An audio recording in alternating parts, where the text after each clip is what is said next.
ஒருவர், என்னங்க, நான் உங்க வீட்டுக்கு விருந்தாளியா வந்திருக்கேன், இப்படி சர்க்கரை இல்லாத கேசரியை கொடுக்குறீங்க. இதை எப்படி சாப்பிடுறது? இன்னொருவர், நீங்க தானங்க சொன்னீங்க உங்களுக்கு சர்க்கரை அதிகமா இருக்குன்னு.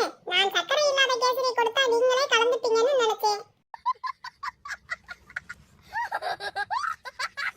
ஜனனி, யாராவது பேசிக்கிட்டு இருந்தா அவங்களுக்கு தெரியாம வந்து ஒட்டு கேக்குறதாண்டி என் புருஷனுக்கு வேலையா இருக்கு. தீபிகா, பாத்துடி, ரொம்ப ஒட்டு கேக்குறேன்னு சொல்லி ஒட்டிக்க போறாரு, அப்புறம் பிரிக்க முடியாம போயிட போகுது. மனைவி, ஏங்க கண்ணாடியில பேய பார்த்தேன்னு பயந்து வந்து சொல்லிட்டு இருக்கேன், கொஞ்சமாவது என்னன்னு கேக்குறீங்களா?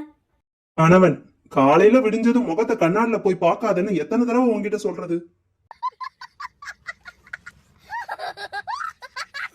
கவிதா, நான் ஒன்னு சொன்னா 10 சொல்ற புருஷன் தாண்டி எனக்கு கிடைச்சிருக்கு. சுபா, நல்லது தாண்டி, நமக்கு 10 விஷயம் கிடைக்குதுல்ல, அதை நினைச்சு சந்தோஷப்படு. தோழி 1, பொருளோட விலை ஏறிக்கிட்டே போனா எப்படிதான் குழம்பு வைக்கிறது? தோழி 2, இதுக்கு ஏண்டி கவலைப்படுற, விலை இறங்கும் போது குழம்பு வச்சுக்கோ.